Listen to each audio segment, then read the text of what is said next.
देंगे। जुल्म के अंधेरे तुम क्या हमें समझते हो? हमें धरना देके हम तेरी धज्जियां उड़ा देंगे। अब माननीय सांसद जनाब डॉक्टर जावेद आजाद साहब उसमें कर दीजिए ना आप इस केस में। अस्सलाम वालेकुम।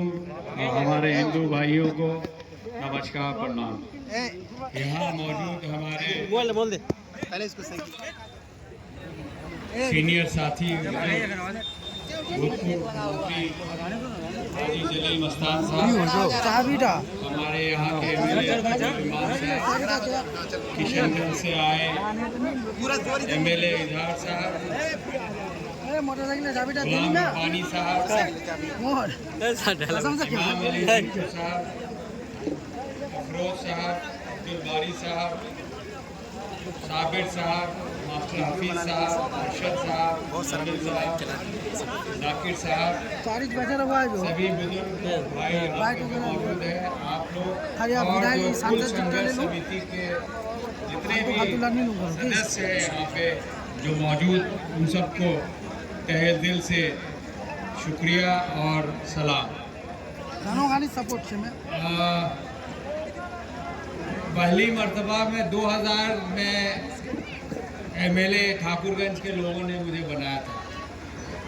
अब लगभग 25 साल हो गए।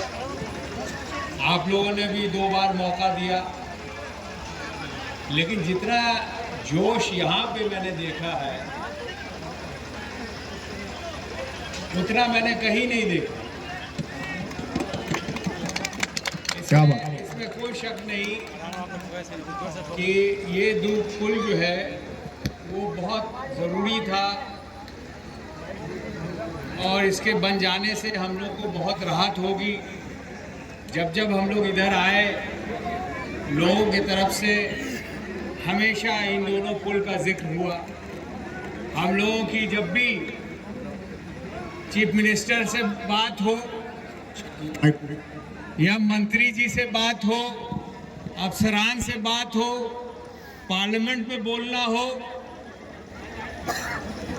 हम लोगों ने अपने तरफ से आवाज़ उठाई। अख्तर साहब, हमारे एमएलए साहब ने भी बताया विस्तार में कि उन्होंने कितनी मेहनत की। उससे कबल आप लोग जानते हैं मस्तान साहब भी लगातार कोशिश किए और आप लोग का भी उसमें हर वक्त साथ रहा। जब जब कोई अफसर आता था तब जब आप लोग तादाद में अपनी मांग रखते थे और ये सब का नतीजा ये हुआ कि आज आपके बीच में हम लोग को आने का मौका मिला है, जिसके लिए हम आप लोगों को शुक्रिया अदा करना चाहते हैं। मैंने बताया कि 25 सालों में कई सैकड़ों नहीं हजारों हमने शिलान्यास उद्घाटन किए होंगे। मेरे एमपी काल में एक नया नेशनल हाईवे अपने इलाके से शुरू करवाया। उसकी लागत 3000 करोड़, 60 करोड़ और 3000 करोड़ की बात सोचिए।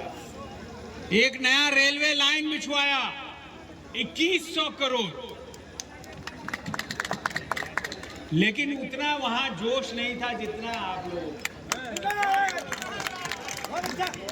तो इसलिए हम लोगों ने जो किया उसकी कोई गिनती नहीं मानता। जो आप लोगों ने झेला है और जो आप लोगों ने मेहनत की है उसको मैं सलाम करता हूं। दोस्तों बुजुर्गों, ज़्यादा वक्त नहीं लेंगे और ख़ास करके जब अख्तर साहब के ऐसा आदमी कोई बोले उसके बाद हमारा ऐसा लोकल शुरुआत कोई लोकल लोगों में तो हम लोग सब एक है, ये मान लीजिए, ठीक है। मैं ये कहता हूँ कि जब इलेक्शन होता है तो हमारी मर्जी मोर मर्जी में जहाँ तुम कोई छीने लो बारबे की, तो जब इलेक्शन आएगा तो हम लोग इलेक्शन लड़ेंगे। हमको याद है कि जब आसाम का टिकट बट रहा था पार्लियामेंट का, मुझे कांग्रेस ने उस कमेटी में रखा है जो 16 लोगों की कमेटी है जो पूरे हिंदुस्तान में पार्लियामेंट और असेंबली का टिकट फैसला करने का, आप जानते हैं। तो जब असम की बात आई तो हम लोग के बड़े नेता हैं गौरव गोगोई, जो डिप्टी लीडर है हाउस के, तो वो लड़ाई की बात नहीं करते थे, इलेक्शन को वो खेला बोलते थे। और वही जज्बा हमको रखना है। हो सकता है ये आप एमआईएम करते हो, हम कांग्रेस करते हो, अभी अख्तर साहब एमआईएम करते हैं, हम कांग्रेस करते हैं। जब भी हम लोग आपस में मिलते हैं इलेक्शन के दौरान भी एक दूसरे को सलाम करते हैं।